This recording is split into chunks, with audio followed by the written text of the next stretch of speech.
ছেলে বড় নাকি মেয়ে? চিৎকার চলছে বিয়ের মণ্ডপে। দুই দলে ভাগ হয়ে গেছে লোকজন। একবার ছেলের দিকের লোকজন ছেলেকে তুলছে, আবার সাথে সাথে মেয়ের বাড়ির লোকজন মেয়েকে আরও উঁচু করে তুলে ধরছে। কোনোভাবেই মেয়েকে হাঁটতে দেয়া যাবে না। বিজয়া দূরে দাঁড়িয়ে থেকে শুনে শুনে অনুভব করছে এ দৃশ্য। খুব চেনা দৃশ্য। ওর বিয়ের সময়ও হয়েছিল। আজ প্রায় 30 বছর আগের গল্প।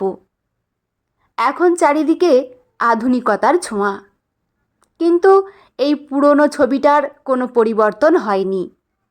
বিয়ের মণ্ডপে এই দর কষাকষি করতে করতে হেসে লুটিয়ে পড়ছে সবাই। বিজয়া একবার চোখ ঘুরিয়ে দেখে নিল চারপাশটা। ডেকোরেশনটাও কি ছিমছাম আজকালকার। ওর বিয়ের সময় ফুল দিয়ে যেন মুড়ে দিয়েছিল চারিদিক।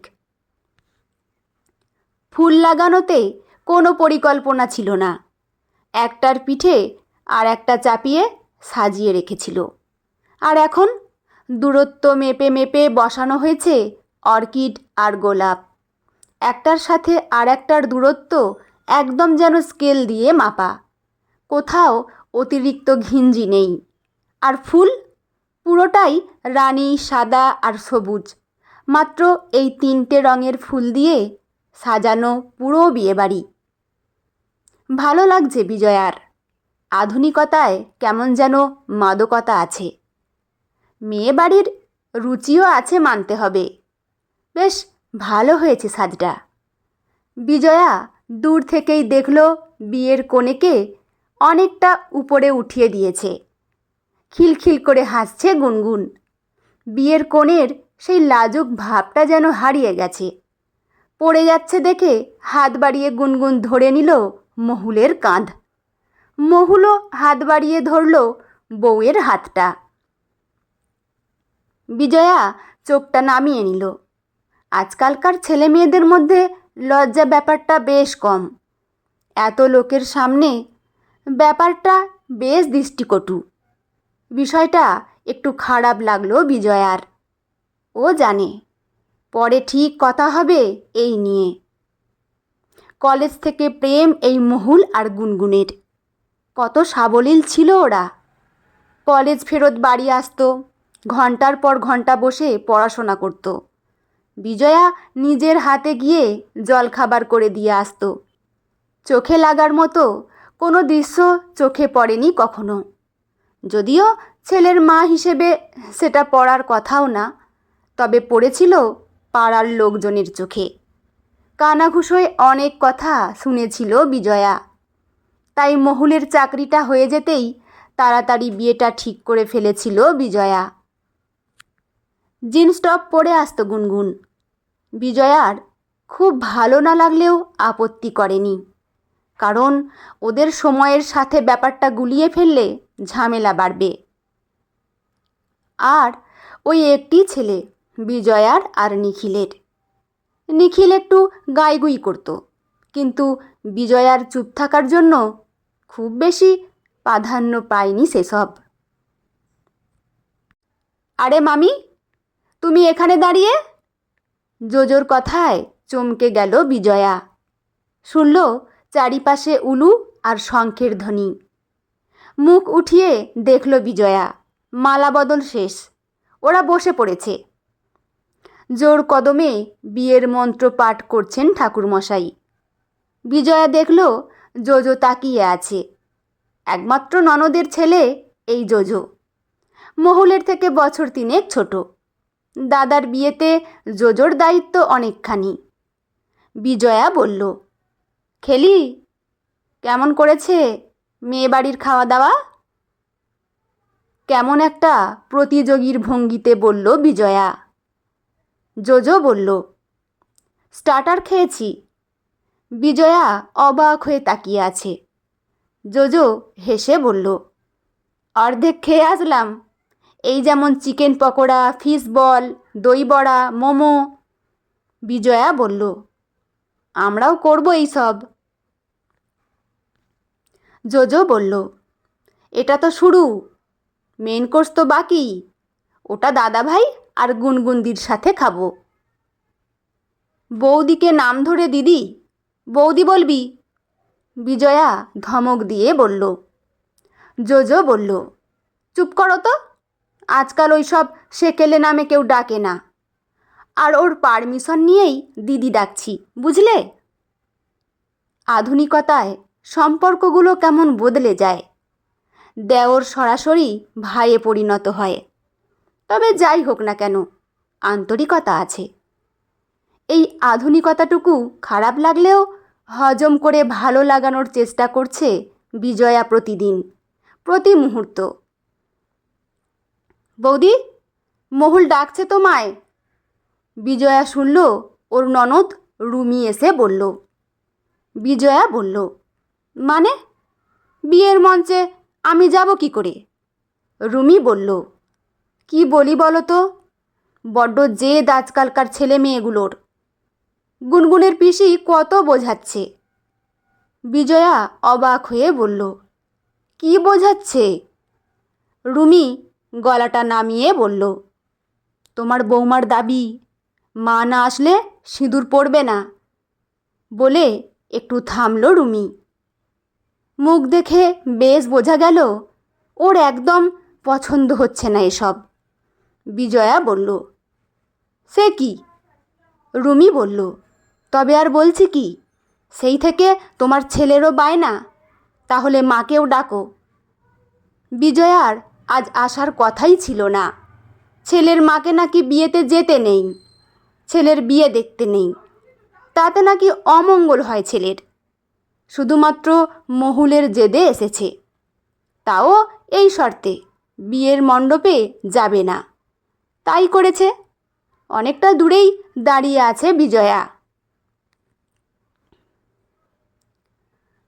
গুনগুন, সব সময় জেদ করবে না, এত বাড়াবাড়ি কিন্তু আমার ভালো লাগে না। খুব জোরে কথাগুলো বললেন প্রমীলা দেবী। গুনগুনের বড় পিসি, বেশ দাপুটে মহিলা। এতটাই কথার দাপট যে দূর থেকে কথাগুলো পরিষ্কার শুনতে পেল বিজয়া। তোমার ভালো লাগা না লাগায় আমার কিছু আসবে যাবে না পিসিমণি। শিগগিরই মাকে ডাকো, না হলে বসেই থাকবো এখানে। আমি মহুল দুজনে গল্প করব, বলেই আবার খিলখিল করে হাসছে। বিজয়া কান পেতে রইল মহুল কি বলে শোনার জন্য। লজ্জা লাগছে বিজয়ার। এ কি মেয়ে রে, বড়দের কথাটুকু শোনার প্রয়োজন মনে করে না? এ কেমন কথা? মেয়ের সিঁদুরদানের সময় মা এসে হাজির হবে? ছি! ভাবনার মধ্যেই বিজয়া শুনল। জোজো, যা, শিগগিরই মাকে ডেকে আন। বিজয়া শুনতে পারল মহুল বলছে। ভাবতে পারছে না এটা ওর ছেলে, কোনোদিন বড়দের মুখে কথা বলেনি। লজ্জায় মাটিতে মিশে যাচ্ছে বিজয়া। গুনগুনের সাথে মিশেই বিগড়ে যাচ্ছে ছেলেটা আমার, নিজের মনে বলল বিজয়া। গুনগুন, বিয়ের আসন ছেড়ে উঠতে নেই। বিজয়া শুনল কেউ বলছে কথা। ঠাকুর মশাই বললেন, যান, ওদের মাদের আসতে বলুন, আজকাল ছেলে মেয়েদের জেদের সাথে পারা সম্ভব না। গুনগুনের মেজ পিসি বলল, কি বলছেন ঠাকুর মশাই? সব কিছুর একটা মঙ্গল অমঙ্গল আছে। ঠাকুর মশাই একটু রেগেই বললেন, এসব বুঝবে তবে না, ওদের রক্ত গরম, সাথে যুগের হাওয়া, অমঙ্গলও ওদের ভয় পাবে। নিন নিন, তাড়াতাড়ি করুন, সময় বয়ে যাচ্ছে। বিজয়ার এবার কান্না পাচ্ছে। কি মেয়েকে ঘরে নিয়ে যাচ্ছে, কি শিক্ষা! ছোটবেলায় বাবা মারা গেছে, ওর মা একা মানুষ করেছে মেয়েকে। তাই হয়তো কিছুটা খারাপ লাগা থেকে গুনগুনের দোষগুলোকে মানিয়ে নিয়েছিল বিজয়া। কিন্তু তাই বলে এ কেমন আবদার? মনে মনে গজরাচ্ছে বিজয়া। তাকিয়ে দেখলেন সামনে থেকে আসছে দীপা, গুনগুনের মা। চোখ মুখটা বেশ ফোলা, বোঝা যাচ্ছে ঘরে বসে নিজের সাথে লড়ছিলেন। একমাত্র সম্বলটুকুও আজ কাছছাড়া হয়ে যাবে। বিজয়া ভাবছে কি করা উচিত, যাবে কি? তার আগেই বিজয়া শুনল প্রমীলা দেবী বলছেন, তোমার কি আক্কেল, চলে এলে? বরটাকে তো খেয়েছ, মেয়ের সর্বনাশটুকু না করলে চলবে না। শুনেই বিজয়ার বুকটা কেঁপে উঠল। কি জানি মহুলটার কোনো বিপদ না হয়। তার আগেই জোজো এসে হাত ধরে টানতে লাগলো বিজয়ার। কি জোর ছেলেটার, আধুনিকতার সাথে এঁটে ওঠা খুব মুশকিল। এগিয়ে গেল বিজয়া। বিজয়া যেতেই গুনগুন বলল, এসো আন্টি, মহুলের পাশে বসো। আর মা, তুমি আমার এই পাশে আসো। পিসিমণি, তুমি সরো এখান থেকে, মাকে বসতে দাও। এত তাচ্ছিল্যের সাথে বলল গুনগুন যে প্রমীলা দেবী লজ্জায় হোক বা ভয়ে সরে গিয়ে জায়গা ছেড়ে দিলেন দীপাকে। ঘিয়ে রঙা তসরের ওপর কালো সুতোর কাজে একটা শাড়ি পরেছে দীপা। ছিমছাম চেহারার দীপাকে দেখে কেউ বুঝবে না আজ ওর মেয়ের বিয়ে। বিজয়া দেখে আসছে দীপা খুব স্বল্পভাষী আর গম্ভীর প্রকৃতির।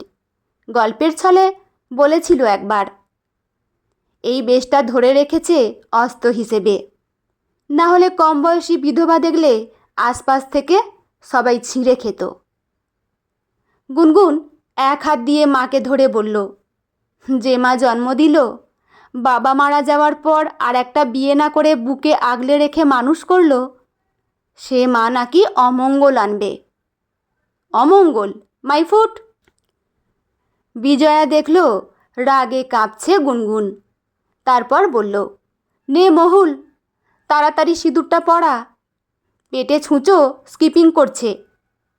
মহুল একবার বিজয়ার দিকে তাকালো। বিজয়া মাথা নেড়ে হ্যাঁ বলতেই মহুল হাতের আংটি দিয়ে লাল করে দিল গুনগুনের সিঁথি। চারজন ওরা পরপর বসে আছে, দীপা, গুনগুন, মহুল আর বিজয়া। বিজয়ার কানে গুনগুনের কথাগুলো ভাসছে, যে মা জন্ম দিল, বাবা মারা যাওয়ার পর আর একটা বিয়ে না করে বুকে আগলে রেখে মানুষ করলো, সে মা নাকি অমঙ্গল আনবে। বিজয়ার মনে আছে ওর বিয়ের দিন ও মাকে খুব খুঁজেছিল। আগের দিন রাতেও মা খাইয়ে দিল, যেই লাল রং মাথায় ধরল, মা কত দূরে চলে গেল। সেই মাকে আর ওরকমভাবে পেল কি বিজয়া? ভেবেই কান্না পেয়ে গেল বিজয়ার। নাকটা টেনে বিজয়া ঠিক করে নিল, নিজে মানতে পারি না পারি, আজকালকার চিন্তা ভাবনাকে কিছুতেই এড়িয়ে যাওয়া যাবে না। নাইবা হলাম ওদের মতো, কিন্তু ওদেরকে ওদের চিন্তায় বাঁচতে দিতে হবে। কেউই ভুল না, সময় অনুযায়ী সব ঠিক, সব সুন্দর। সিঁদুর পরে খুব ভালো লাগছে গুনগুনকে বিজয়ার। ভালো লাগছে আজকালকার চিন্তাধারাকে। আধুনিকতা মোটেই খারাপ না, খারাপ ছিল বরং আগেকার দিনটা, যে সময় প্রতিবাদ করতে শেখেনি মানুষ, চাপানো নিয়মকেই সঠিক বলে মেনে নিয়েছিল। সত্যি তো, যার নারী ছিঁড়ে জন্ম, সে কি করে অমঙ্গলের কারণ হতে পারে? সত্যি আজকালকার ছেলেমেয়েরা খারাপ নয়, ওদের মতো থাকতে দিলে ওরা আর যাই হোক সংসার ভাঙার কারণ হবে না, বরং সুন্দর হবে পরিবারটা। আন্টি হাসো, মা তুমিও হাসো, ভালো করে একটা ছবি তোলো দাদা, এটা আমি ফ্রেম করব, ক্যাপশন দেব, মা থাকলে অমঙ্গল কিসের, বলল গুনগুন। উপস্থিত সকলেই খুব খুশি, হাসছে সবাই, ইচ্ছে হাসুক আর অনিচ্ছায় সবাই হাসছে, এমনকি প্রমীলা দেবীও। জিতে গেল আধুনিকতা। এভাবেই মুছে যাবে সমাজের এক একটা কালো দিক। শুধু ভিড় বাড়ুক গুনগুনদের, শুধু এটুকুই কাম্য। বন্ধুরা, গল্পটি এখানেই সমাপ্ত। গল্পটি খুব ভালো একটি গল্প, তাই না? আপনাদের কেমন লাগলো অবশ্যই কিন্তু কমেন্ট করে জানাবেন। আর হ্যাঁ, চ্যানেলে নতুন বন্ধু হয়ে থাকলে চ্যানেলটি সাবস্ক্রাইব করে পাশে থাকবেন, তাহলে আরও নতুন নতুন সুন্দর সুন্দর গল্প পাঠ করার জন্য আমরা উৎসাহিত পাই। লেখা অনিন্দিতা মুখার্জি সাহা, পাঠে আমি রিমি। দেখা হচ্ছে পরের কোনো গল্প নিয়ে। ভালো থাকবেন সবাই। ধন্যবাদ।